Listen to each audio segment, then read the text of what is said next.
Does the Bible approve of polygamy? Let's take a look. Adam and Eve. The first couple. They were created directly by God, but they were monogamous. God could have created one Adam, and multiple Eves, but he only created one Eve. Given that they were originally intended to live forever, it is safe to assume that God intended for them to live a monogamous relationship forever. That is the original picture of marriage for humanity. Not polygamy. Monogamy. Does the Bible approve of polygamy? Now let's look at Noah. The Bible says Noah was a righteous man. He had only one wife. During the flood, Noah's family was saved, he and his wife, their sons and their sons' wives. Every man on the ark had one, and only one wife. So when God was restarting the population of the earth, he had each man with one, and only one, wife. Not polygamy but monogamy.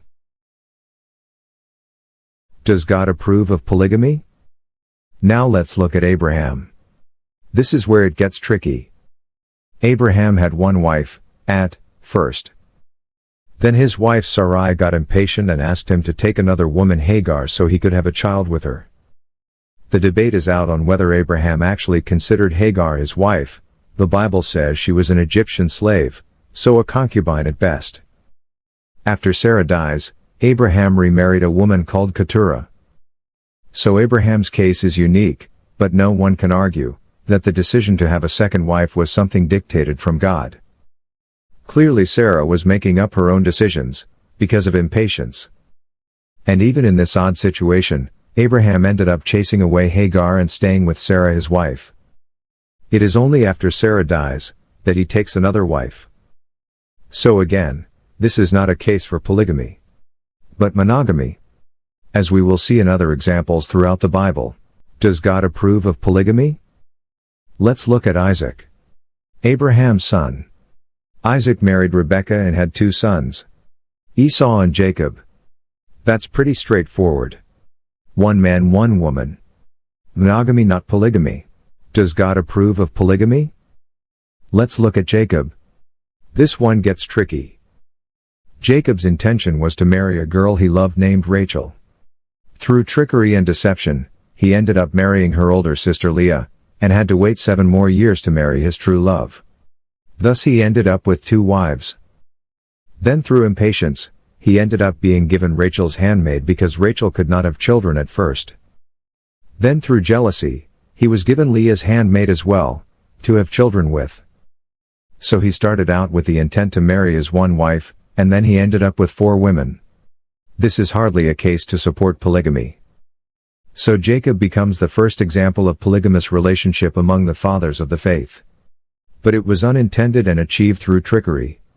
No one can say that this is an example of God's will for humanity. It is clearly an example of fraud that was eventually used for good. Does God approve of polygamy? Let's look at Joseph. He had one wife.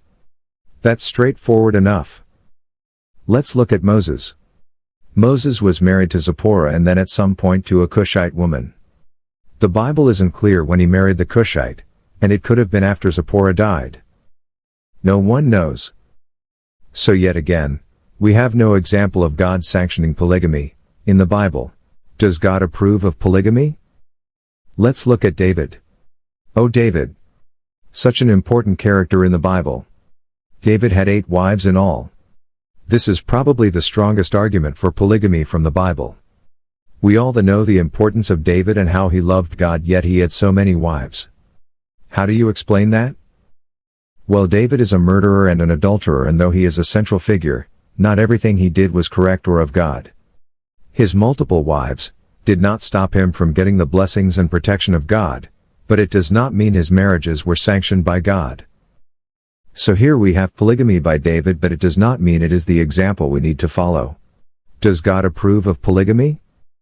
Let's look at Solomon, David's son. He followed in his father's footsteps and had many wives as well. A lot of his marriages were for political reasons. By marrying the wives he staved off wars from surrounding nations. In the end, Solomon had 700 wives, and it was eventually his wives that caused his falling away from God. So Solomon had polygamous relationships. As the wisest man, his advice eventually was that it is all vanity and should be avoided. He forgot his own wisdom and took many wives, which were the reason he lost the kingdom in the end. Solomon broke all the divine laws and he eventually served idols. So is God's will for man to be in polygamous relationships? No, it's always been monogamy. Solomon and his many wives serve as a reminder to us not to follow in that path, because in the end it's all vanity. Does God approve of polygamy? We can go through the entire New Testament and we will not find any occurrence of God sanctioning polygamy. As a matter of fact, Jesus, when he spoke of marriage, made a point of saying, a man should leave his mother and father and cleave to his wife. Singular. Only one wife. So there are no cases where God approves of, or sanctions polygamy in the scriptures. People who want to be in polygamous relationships will try to find any justification, but it is just not there. The Bible advocates monogamy, not polygamy.